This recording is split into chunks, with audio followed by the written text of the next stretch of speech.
নমস্কার বন্ধুরা, আমি অর্জুন চলে এসেছি আজকে আরেকটি ভিডিও নিয়ে আপনাদের সাথে।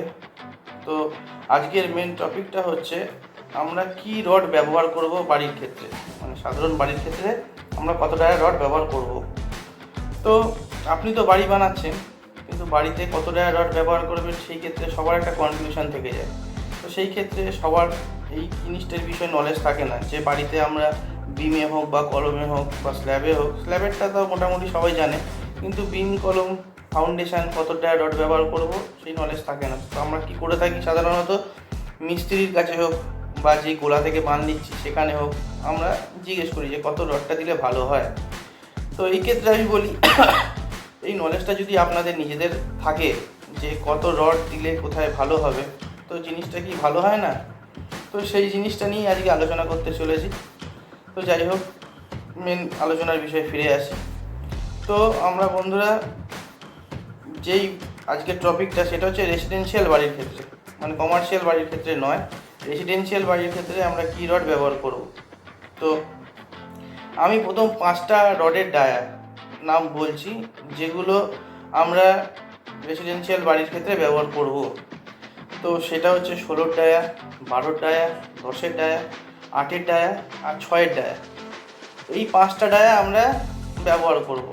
অনেকে দেখেছি 20 ডায়ার রডও ব্যবহার করে থাকে, তো সেইটা যার যার ওপিনিয়ন। বাট আমাদের কমার্শিয়াল বাড়ির আমাদের রেসিডেন্সিয়াল বাড়ির ক্ষেত্রে দরকার পড়ে না খুব একটা 20 ডায়ার রড ব্যবহার করা, কারণ যখন বিল্ডিংয়ের হাইট অনেকটা বেশি হয় তো সেই ক্ষেত্রে 20 ডায়া বা 25 ডায়া বা 32 ডায়ার রড দরকার পড়ে।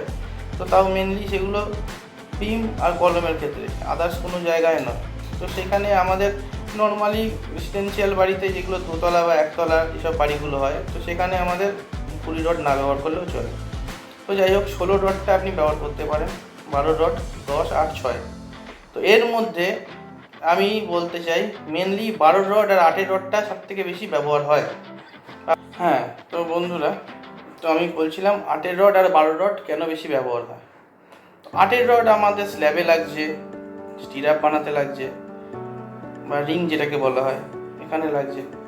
আর 12 রডটা আপনি ফুটিংয়ে লাগাতে পারছেন, বিমে লাগাতে পারছেন, কলমে লাগাতে পারছেন, সব জায়গাতেই 12 আর আপনার 8টাই বেশি পরিমাণে লাগছে। 6 রডটা সেইভাবে অনেকের ফিনান্সিয়াল কন্ডিশনের ওপর ডিপেন্ড করে। যেরকম ধরেন কেউ 8-এর স্টিরাপের জায়গায় বা 8-এর রিংয়ের জায়গায় 6-এর ডায়ার একটা রিং লাগালো, তো সেখানে তার রেটটা কম আসলো। তো 8 আর 6-এর মধ্যে খুব একটা ফারাক হয় না, তবে আমি বলবো যে সবসময় 8-এর রডটাই ব্যবহার করার জন্য। 10-এর রডটা ব্যবহার হচ্ছে একমাত্র শুধু আমাদের সিঁড়ির ক্ষেত্রে, স্টেয়ার কেসের, স্ল্যাবের, স্টেপে, এইসব জায়গাতে আমরা 10-এর রডটা ব্যবহার করছি। এছাড়া 10-এর রডের সেরকম ফাংশান নেই। আপনি ফুটিংয়ের ক্ষেত্রে অনেক সময় ব্যবহার করতে পারেন, কিন্তু আমার মতে বলে ফুটিংয়ে না করাই ভালো। ভিতটা আপনার বাড়ির যত মজবুত হবে তো ততই জিনিসটা ভালো হয়। আর 12 রডটা আপনি ফুটিংয়ে যেরকম ডবল জালির আপনি 12 রড করবেন। আর 16 রডটা কোথায় আসছে, তো এইটা নির্ভর করছে আপনার ওপর। একটা 12 রডের যা দাম তার থেকে 16 রডের দাম অনেক বেশি। তো সেই ক্ষেত্রে আপনি ধরেন যদি একতলা বাড়ি করেন, তো আমি আপনাকে সবসময় একটাই কথা বলবো, তাহলে আপনি 16 রড ছেড়ে দেন। যদি আপনার ভবিষ্যতে যদি চিন্তা ভাবনা না থাকে যে আমি আরও একটা স্টেপ বা একটা ফ্লোর বাড়াবো বা দুটো ফ্লোর বাড়াবো, তাহলে আপনি 16 রড ছেড়ে দেন। আপনি 12 রড দিয়েই আরামসে বাড়ি করেন, কোনো নিশ্চিন্তভাবে আপনি থাকতে পারবেন। আর 16 রডটা আপনি কলমে, ভীমে ব্যবহার করতে পারবেন যদি আপনি ভাবেন যে ভবিষ্যতে আমি আরও একটা দুটো ফ্লোর বাড়াবো, তো সেই ক্ষেত্রে। তো এই হলো মেন ফাংশন, কোথায় কি রড এবার দিতে হবে সেই বিষয়ে আলোচনায় আসবো। তো আমরা মোটামুটি চলে আসি ফাউন্ডেশনের বিষয়ে। তো ফাউন্ডেশনের এখানে আমি বলেই দিলাম, আপনি 12 রড দুটো জালি করবেন, একটা মেন বার ডিস্ট্রিবিউশন বার নিচ দিয়ে যাবে, একটা টপে মেন বার ডিস্ট্রিবিউশন বার যাবে। তো দুটো জালি করবেন আপনি 12 রডের, তো তার জন্য এনাফ, আর এর থেকে বেশি কিছু দরকার নেই। 12-র ওপরে যাওয়ার দরকারই নেই। আপনি 16 রড চিন্তাভাবনাই আনবেন না। আপনি ফাউন্ডেশনে আপনি দোতলা অবধি যান, 3তলা অবধি যান, রেসিডেন্সিয়াল বাড়ির ক্ষেত্রে আপনি 12 রড দিয়ে আরামসে করতে পারেন। এবার আসি কলমের ক্ষেত্রে।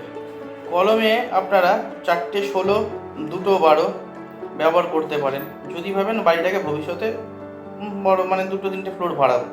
তো সেই ক্ষেত্রে না হলে আমি যা বললাম আপনি 12 রড দিয়ে করে দিতে পারেন, 4টে 12 রড বা 4টে 12 রডের জায়গায় আপনি 6টা 12 রড দেন, 12 রড দিয়ে করতে পারেন, কোনো অসুবিধা হবে না। এরপরে আসি আপনার ফাউন্ডেশন বিমের ক্ষেত্রে। ফাউন্ডেশন বিমে আপনারা 12 দেন, 16 দেন, যাই দেন, তো মেনলি 12টা আপনি ওই একতলা যদি আপনার বাড়ির চিন্তা ভাবনা থাকে যে এর ওপরে আমি বাড়াবো না, তাহলে আমি বলবো 4টে 12 দিয়েই করে দেন, কোনো অসুবিধা নেই। যদি আপনার চিন্তা ভাবনা হয় যে ভবিষ্যতে আমি আরও বাড়াবো, তাহলে আপনি 4টে 16 দিয়ে করতে পারেন, কোনো অসুবিধা নেই। আর একটা জিনিস আপনি মাথায় রাখবেন, এইটা যারা ভবিষ্যতে বাড়িটাকে আরও 2-3টে ফ্লোর বাড়াতে চাইছেন তাদের ক্ষেত্রে বলছি। তো 4টে 16-র মাঝখানে আপনি দুটো করে একটা করে 12 দিয়ে দেন, টপে একটা 12, বটমে একটা 12 রড। আর কলম থেকে 1/4 ডিস্টেন্স মেনটেন করে আপনি এক্সট্রা বার একটা করে অ্যাড করে দেন, 12 রডই দেন, একটা করে এক্সট্রা বার অ্যাড করে দেন, দিলে আপনার ফাউন্ডেশন বিমটা মজবুত হবে। কারণ টোটাল আপনার বাড়ির যে ব্রিকের যেই লোডটা আছে সেই লোডটা আপনার ডিস্ট্রিবিউট হবে হচ্ছে আপনার বিমের উপরে, তো বিম থেকে যাবে সেই লোডটা কলম। তো বিমটা যদি মোটামুটি মজবুত রাখেন তাহলে আপনার উপর দিকে বাড়ি উঠতে গেলে কোনো অসুবিধা নেই। যদিও আপনার পরবর্তীকালে আবার যখন আরেকটা ফ্লোর তুলবেন তো তার লোডটা আবার চলে আসে বিমের উপর। তো যাই হোক, এই হচ্ছে ফাউন্ডেশন বিমের ব্যাপার। তো ফাউন্ডেশন বিমে আপনারা 12 আর 16 এই দুটো আপনারা ব্যবহার করবেন। আর স্টিরাপের ক্ষেত্রে আপনারা ব্যবহার করবেন হচ্ছে 8।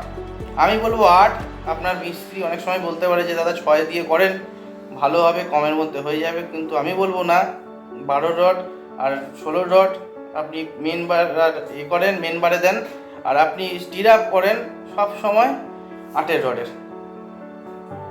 তো এবার চলে আসছি রুফ বিম আর রুফ মানে স্ল্যাব আর স্ল্যাবের যে বিম আছে তার বিস্তারিত আলোচনায়। তো আপনি রুফ বিম, আপনি নিচের যে ফুটিংয়ের যে ফাউন্ডেশন বিম যেটা করেছেন, আপনি ফাউন্ডেশন বিমের সিস্টেমেই আপনি রুফ বিম করতে পারেন। আপনি ফাউন্ডেশন বিমে যা রড ইউজ করেছেন আপনি রুফ বিমও তাই রড ইউজ করতে পারেন, তাতে আপনার কোনো অসুবিধা নেই, কোনো এক্সট্রা রডও দেওয়ার দরকার নেই।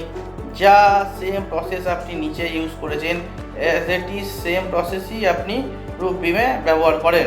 কিন্তু রুফ বিমে যদি ফাউন্ডেশন বিমে আপনি ধরেন এক্সট্রা বারটা দিলেন না, তো আমি এখানে বলবো যাদের একতলা বাড়ি আছে বানাচ্ছেন, মানে যাদের ভবিষ্যতে চিন্তা ভাবনা নেই যে বাড়িটাকে আপনি আরও 1-2 ফ্লোর বাড়াবেন, তো তারাও একটা এক্সট্রা রড আপনারা দিয়ে দেন, খুব একটা বেশি পয়সা যাবে না। তবে আপনার এক্সট্রা রডটা দেওয়া থাকলে কি হয় না, যেহেতু কলমে যে লোডটা আসবে সেইটাই রডের ওপর এসে লোডটা এসে ডিস্ট্রিবিউট হবে, তো সেই ক্ষেত্রে আমি বলবো এক্সট্রা রডটা আপনারা দিয়ে দেন। তো এবার আসি হচ্ছে স্ল্যাবের ক্ষেত্রে। তো স্ল্যাব আপনারা বেসিক্যালি 8 রড দিয়ে করবেন। তো এই বিষয়ে ডিটেলস যদি কিছু জানতে হয়, স্ল্যাবের রড কিভাবে প্লেস করবেন, স্ল্যাবের রডের কি বৃত্তান্ত ব্যাপার, তো সেইটা নিয়ে একটা ডিটেলস ভিডিও করতে হবে, কারণ এই ভিডিওতে অত আলোচনা করা যাবে না, তাহলে ভিডিও লেন্থটা অনেকটা বেড়ে যাবে। আর আমি যদিও বা নতুন এসছি ইউটিউবে, তো এত বড় ভিডিও করলে আমার ভিডিও কেউ দেখবেও না। তো সেই কারণে যদি জানার ইচ্ছা থাকে তাহলে আমাকে কমেন্ট বক্সে কমেন্ট করেন, তাহলে আমি স্ল্যাবের ভিডিওটা নিয়ে বিষয়টা নিয়ে তাহলে আরেকটা ভিডিও আমি আপলোড করে দেবো। তো এই হচ্ছে আমাদের রেসিডেন্সিয়াল বাড়ির ক্ষেত্রে আমাদের রডের ফাংশন। তো বন্ধুরা, এই ভিডিওটা আজকের মতো এখানেই সমাপ্ত করছি। এরপরে একটা আপনাদের ডিটেলস ভিডিও নিয়ে আসবো যে আমাদের রেসিডেন্সিয়াল বাড়ির ক্ষেত্রে কলমের সাইজ কতটা করা উচিত, বিমের সাইজ কতটা করা উচিত, তো এই বিষয়ে একটা বিস্তারিত ভিডিও আমি আনবো। তো সেখান থেকে আপনি জেনে যাবেন যে একটা আমাদের নর্মাল বাড়ির ক্ষেত্রে কীরকম কি বিমের সাইজ, কলমের সাইজ হওয়া দরকার। আর আরও ডিটেলস আস্তে আস্তে যাব, আমি ব্রিকের ব্যাপারে যাব, প্লাস্টারের ব্যাপারে যাব, টোটাল ব্যাপারগুলো আপনাদেরকে ধীরে ধীরে আমি আলোচনা করে জানাবো। যে মোটামুটি এই নলেজগুলো যদি আপনাদের নিজেদের মধ্যে জানা থাকে, তাহলে ভবিষ্যতে হয়তো আপনারা যখন বাড়ি করবেন বা কারোর বাড়ি হচ্ছে দেখবেন, তো আপনারাও বুঝতে পারবেন যে কোথায় কি ভুল হচ্ছে, কোথায় কি ঠিক হচ্ছে, তো আপনাদের একটা বেসিক নলেজ চলে আসবে বাড়ির ক্ষেত্রে। তো বন্ধুরা নমস্কার, এই বলে আজকে ভিডিওটা সমাপ্ত করলাম। ভালো লেগে থাকলে সাবস্ক্রাইব করবেন, লাইক করবেন, ধন্যবাদ।